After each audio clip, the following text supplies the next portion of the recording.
Typically, people suggest running about 50 miles per week to break the 3-hour barrier in the marathon. Get your weekly mileage up to at least 50 miles per week. Around about 50 to 65 miles a week on a consistent basis. But as someone who has had injuries in the past and only recently resumed running, I fear that ramping up to such big mileages would be a huge injury risk for me. So in my 15 weeks of training, I averaged only 37 miles per week and actually only once hit 50 during the peak of my training. And I still ran a 2:47 marathon, completely exceeding my own expectations.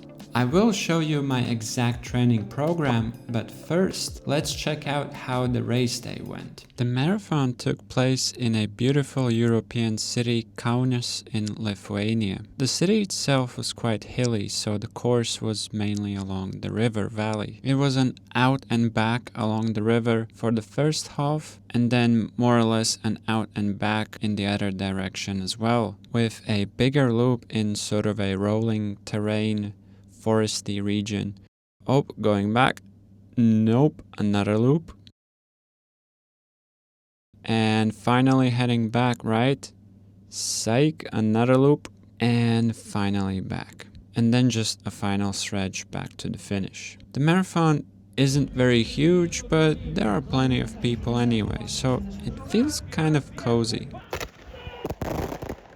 This was only my second marathon, so in the initial miles I was just very careful, paying attention to how I feel and so on. The views were nice and the weather was great. Sunny but not too warm. So by mile 5-6 we're almost at the end of the first loop and I'm feeling great and ready to pick up the pace. During the taper period I didn't really feel that much different, so at this point I was very surprised at just how good I feel and started gaining confidence. Shortly before the halfway point, I was thinking about raising the pace. But I made a very crucial mistake, that I simply wasn't drinking enough water. I grabbed a cup of water at every station, however in this one I literally spilled like half of the water and I only drank one.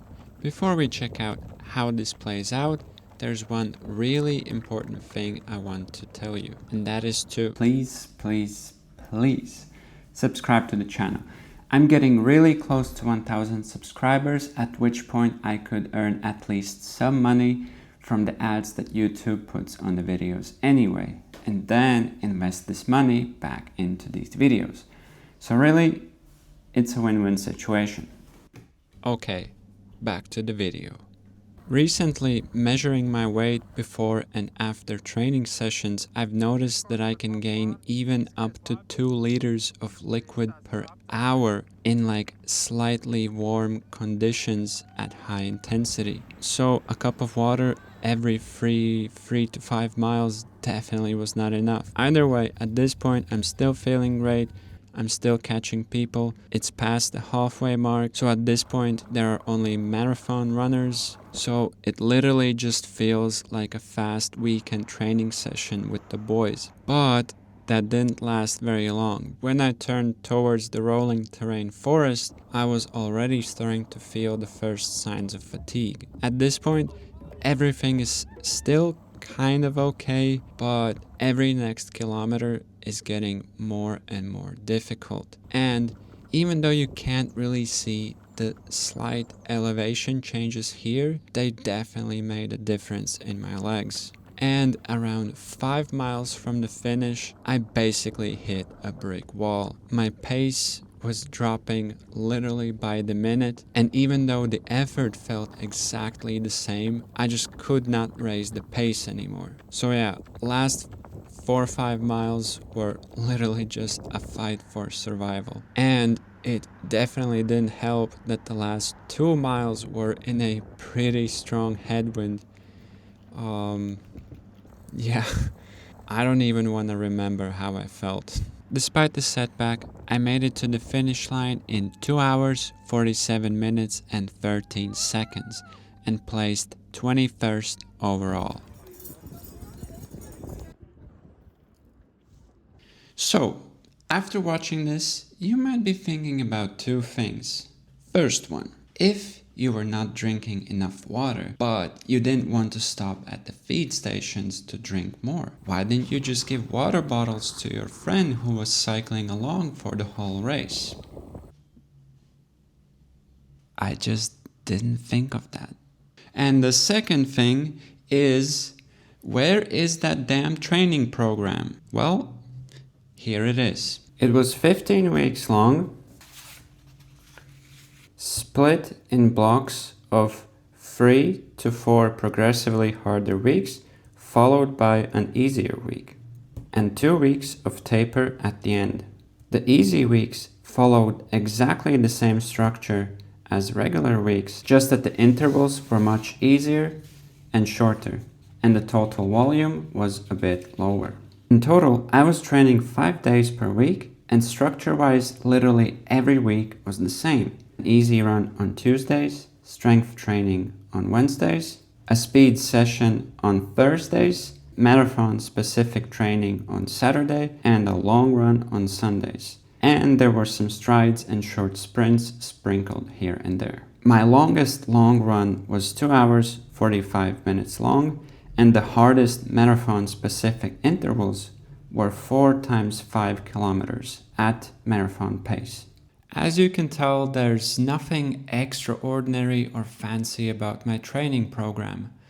No secret training sessions that will change your running forever and whatnot. And honestly, I believe that my success came from the following 3 things. First one being consistency. I know. Talking about consistency does not help you become more consistent. It's very individual. So, the only thing I will mention here that worked for me was training during the most boring part of my year, which is winter. Because it's cold, dark, and really just not much happens, I had plenty of time that I could happily devote to training. The second thing, working on the weakest link. So we all enjoy running. I mean, that's what we're here for. But you will not benefit from an extra training session if your body is physically not ready for it. So a really good way to work on this is just to do full body gym workouts. Sooner or later, you will discover what you're good and what you're not good at. In my case, I took the extra step and went to sessions with a physiotherapist to really target my specific weak points, which was mostly a rather weak core. If you are absolutely allergic to strength training, and I can understand that, I was for many years as well, another option is to mix things up. Like apply for shorter, burstier races, run sprints, trail runs, run on the track. By trying out various running disciplines, you will also notice how your body responds to each one, and that could be completely different. That is also a great way to find out what is your weak point. The third thing, subscribing to the channel. Okay, but on a serious note, it's the mindset that you're training 24/7. So think about it, it's not really the training session where you make the gain. It's actually during the recovery. If you do not sleep well, if you do not eat well and rest well, if your life is full of stress and so on, your performance will suffer. And if your life is full of stress and you just try to nudge in another session, another workout, go faster, go longer, and so on, you will just start to dig a deeper hole. So, before adding more volume or intensity, try to reflect and think if there's anything about your life, your habits, and your relationships that you can improve that could benefit your running. Of course, I'm not saying abandon your friends, don't go up for meetups, and so on. But, for example, if there's a Friday evening get together at a bar, instead of staying up late and drinking a few beers before a session the next day, you could suggest meeting a bit earlier such that you can leave a bit earlier and also drink non-alcoholic beverages. It's a bit of a sacrifice, but at the end of the day, the most important bit is to meet up with friends. Alright, that is it for this video. I hope you found it useful. I hope you enjoyed the race day footage. And please remember to subscribe to the channel. I cannot stress enough how much that will help me out. See you at the next video.